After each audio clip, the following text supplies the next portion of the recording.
Hello, welcome back again. आज हम किसकी बात करेंगे? वो बहुत ही स्पेशल टॉपिक है जिसकी बात करने वाले हैं।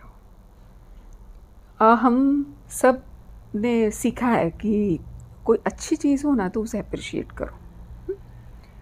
तो हम दूसरों में बहुत अप्रिशिएट करते हैं कि हाँ, इसकी ये चीज़ अच्छी है, उसका ये स्वभाव अच्छा है, उसका ये जो ट्रेट है वो बहुत अच्छा है। पर व्हाट अबाउट अस? हमारा क्या? ठीक है, दूसरे करते होंगे, पर क्या हम जानते हैं हमारी खूबियों को? नहीं ना। अगर जानते भी हैं तो ऐसे ही ऊपर ऊपर से। नहीं, ऐसे नहीं। बिल्कुल ना बैठ के अभी अगर ये सेल्फ लव का जो टॉपिक पकड़ा है ना, उसको ना पूरा करके ही छोड़ेंगे उसको।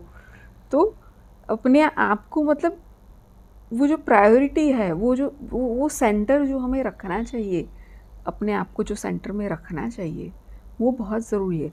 स्वस्थ यानी कि स्व में स्थिर, वो बहुत ज़रूरी है। अगर हम स्व में स्थिर है, अगर सेंटर तरीके से पॉइंटेड है, तो फिर जो पैराफरी है वो तो ऑटोमेटिकली सेट हो जाएगी।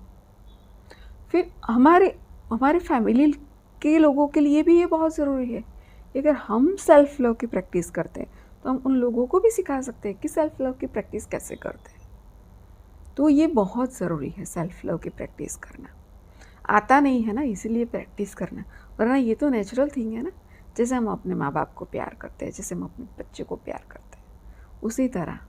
पर हम नहीं आता किसी को, इसीलिए इसके ऊपर बात करनी पड़ती है हमें, राइट? सुननी पड़ती है इसकी बात। तो फिर क्या करते हैं ना, हम एक डायरी और पेन लेके अपनी क्या क्या खूबियाँ हैं उसमें जॉट डाउन करेंगे। हम लिखेंगे उसमें कि क्या खूबी है मेरी।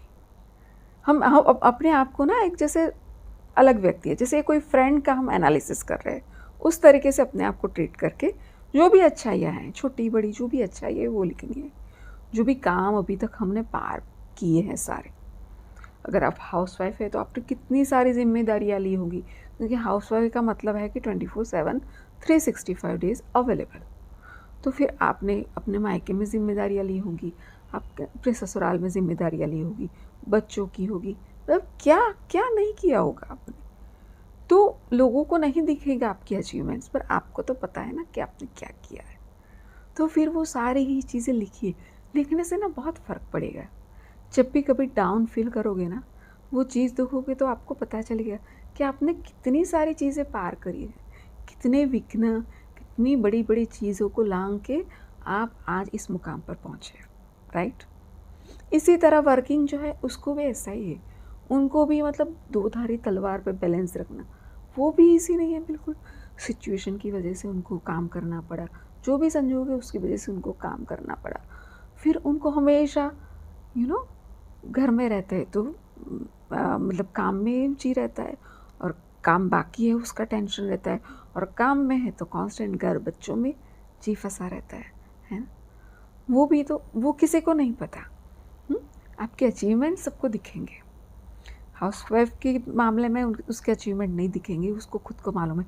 आपके मामले में आपके अचीवमेंट सबको दिखेंगे, पर आपने उसकी प्राइस क्या चुकाई वो सिर्फ आप जानते हैं।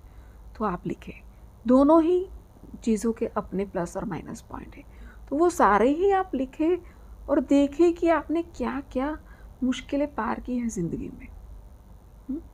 फिर आपको पता चलेगा, अपने आप पे गर्व महसूस होगा आपको कि मैंने कितनी सारी तकलीफ़ें झेली हैं, कितने सारे पड़ाव मैं पार करके इस मुकाम पे पहुंची हूँ। तो फिर ये कितनी प्राउड लेने जैसी बात है, सेलिब्रेट करने जैसी बात है। इसीलिए आज मैंने एक छोटी सी जो रील रखी है ना कि मुस्कुराइए। तो ना, जीने के बहाने लाखों है ना, जीना हमें आता ही नहीं। कोई भी तेरा हो सकता है, उसमें सबसे पहले कभी तूने अपनाया नहीं, ये सॉन्ग की जो लाइन्स है, कोई भी तेरा हो सकता है, कभी तूने अपनाया ही नहीं। उसमें सबसे पहले अपने आप को, अरे हम तो प्यार करें ना, फिर किसी और से उम्मीद करें कि वो हमसे प्यार करे। ये सारी मशक्क़त उसी के लिए है कि लिखे, एक एक स्टेप करते जाएंगे कि हम कैसे हम अपने आप को री-इन्वेंट कैसे करते, कैसे रीडिस्कवर करते हैं अपने आप को, वही प्यारी सी सेल्फ, वही केयरफ्री सी सेल्फ, और वापस वो सेल्फ। उस टाइम हम नेचुरली अपने आप के लव में थे, हमको कुछ मतलब ज़रूरत नहीं थी, ये सब ज्ञान की ज़रूरत नहीं थी। पर आज ना हम भूल चुके हैं, खो चुके हैं, इसीलिए ये रिमाइंडर की ज़रूरत है। सिर्फ हनुमान को नहीं, हम सब में ताकत है, और हम सबको वो रिमाइंडर की ज़रूरत है कि हम में क्या छुपा हुआ होता है। तो लेट्स री invent our self and do not forget this please. This is a very very helpful exercise. लिखिए आपने क्या क्या किया है, ज़रा खुद तो देखिए क्या क्या अचीव करके आए हैं, फिर देखिए। अपने आप पे प्राउड ना हो तो कहना मुझे आप। मिलते हैं फिर अगले वीडियो में जल्दी। सी यू।